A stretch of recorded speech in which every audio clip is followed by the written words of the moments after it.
So the Black Ops 6 beta concluded, and now we're back to regularly scheduled content discussions. We had Season 6's reveal yesterday for Modern Warfare 3. We've got some other games that I'm going to discuss here in the future, but today I want to touch on a few things that were revealed a little bit after the beta concluded, where both Treyarch and Activision confirmed two separate things in relation to Black Ops 6 that revolved around two very big questions for the game. So drop your thoughts as we go along, drop a like if you enjoyed the video, and make sure to subscribe to stay updated with all things Black Ops 6, among other FPS content. We're on that road to 600,000 subscribers, so if you're part of that nearly 75% of viewers who are not subscribed, I'd love to have in the community. For now, though, let's get into it. So, first off, let's touch on the new reveals here, the things that are sort of brand new to the game's content offering upcoming. Honestly, I didn't see this coming at all, but one of the points of contention about the Black Ops 6 beta was the maps. Naturally, a lot of small maps, and with the movement systems in place, they were very fast-paced and almost felt maybe claustrophobic to a degree in some of those cases because it was so small. You could get from point A to point B super quickly, and you're always taking an engagement.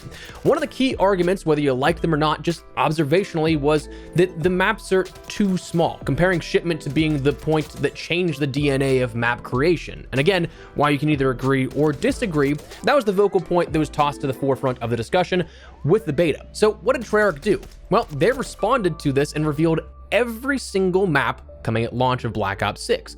It was already kind of surprising, I think, to see as many maps as we did in the beta. 8 maps, 5 core 6v6, and 3 strike maps, which was already, to my knowledge, the most maps we've seen in the history of COD betas. But then Treyarch went above and beyond those reveals, where usually the remainder of these maps wouldn't be mentioned until, well, close to when the game launched. Usually just based off of leaks before the game ended up getting to street date. People that would then end up getting the copies early and taking a look at, like, private matches or something like that. But Treyarch this time around said, nah, here's every map and what each of them look like. So on screen, you'll be seeing all of the map fly-throughs, brief looks at just about every single map that will be coming at launch and where they are in the grand scheme of like the design sizes for each of them. So in the medium-sized category of the maps of Vault, Protocol, Lowtown, Red Card, Vorkuta, Skyline, Rewind, and Scud.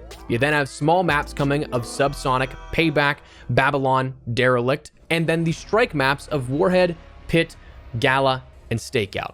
Now, Warhead is the destroyed version of Nuketown, by the way. That was something that the name seemingly changed, and actually, Treyarch published a version of the tweet with the old name before then editing that and taking it down, putting up the new corrected version. But they also followed up with this video of all the fly-throughs of the map with the following statement. We know map flow and variety are critical to the best player experience, and we've got a great mix of map sizes for Black Ops fans at launch. Watch for comms soon with more details on the team's focus areas coming out of the beta, including TAC maps for all the locations that you haven't played yet. Stay tuned, and thanks for playing the beta. So on the topic of sizing, that's interesting to hear where these maps all stack up. Personally, I didn't have a problem with a lot of the sizing of the maps we saw in the beta, so much as like the layouts and the visibility of some of them. But it is curious that the dubbed medium maps are going to be the largest that we get at launch, making me wonder if we're going to see this now be the largest we get all year, or if there will be any sort of dubbed large maps in the postseason of Black Ops 6, or if they're just kind of scaling down and using medium as the term for large. I don't know, but personally, I thought Scud was the largest of the maps that we saw in the beta, by feel at least, but that might just be placebo because you have so much open space in no man's land near the center of the map. But those 3 additional maps of similar size to Babylon, Derelict being one of them, which did seem odd. Derelict seemed to be like a medium-sized map to me, just more claustrophobic because of how much debris there was littered among the map in the way of train cars and the barriers, that cement wall by B, and so on. Like, I'd be curious to know the unit-specific measurements of each of these maps, just for my own interest's sake. Like, am I crazy, or was the playable area of Derelict actually really similar to Babylon? I feel like if I'm visualizing like grenade physics, for example, I could probably throw a grenade from spawn past mid-map in Babylon, but not in Derelict.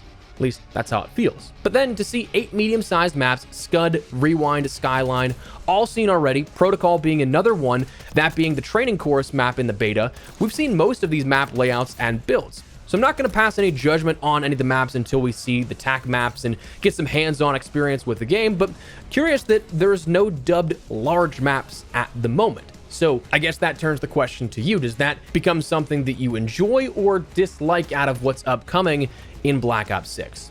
Next, the other surprise announcement perhaps is, well, no campaign early access. Officially speaking, finally.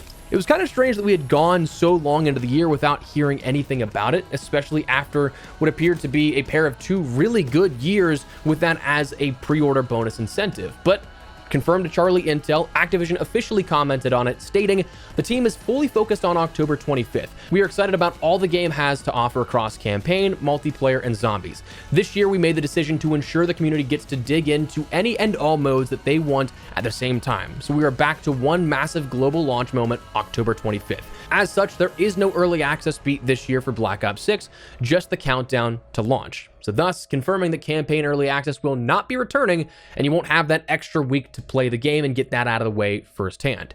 Now, as we've mentioned before, this is both surprising and not to me. Surprising in the sense that for the first time in a long time, I feel like there was actual value to a pre-order with that included as an incentive.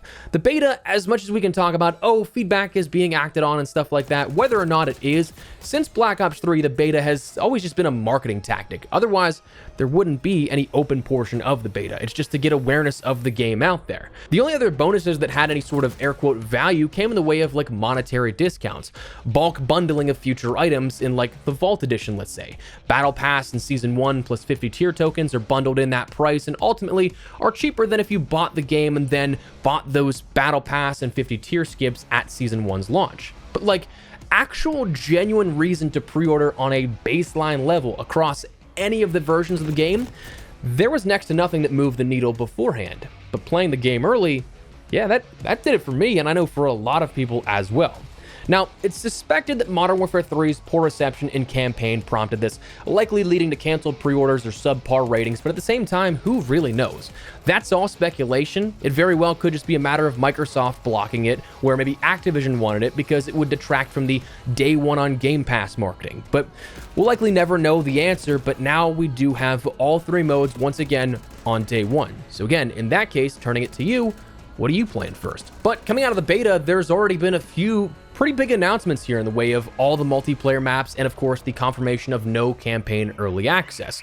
So as we now gear up for launch here coming later next month in just about 6 weeks time, we're likely going to see more and more reveals officially speaking and building up to that full global launch. We'll keep you in the loop with all that kind of stuff, but for now, just wanted to fill you guys in on what you may have missed. So that said, that's where we're going to wrap it up. Let me know your thoughts down below. What do you guys think of these 2 major reveals for Black Ops 6? Do you like seeing all the maps this early on? Do you like the idea or dislike the idea of no campaign early access? Whatever the case, drop your thoughts down below. But if you enjoyed the video, you found it at all insightful, do me a favor, drop a like on it. And of course, if you are new to the channel, make sure you subscribe so you don't miss a single thing regarding all things Black Ops 6 as we gear up for launch here in just, again, under 2 months' time. We got a lot on deck still, plus some other FPS content that you guys won't want to miss. But for now, that's what we're going to call it. Thanks so much for watching. My name is Espresso. I'll see you later. Take care and peace.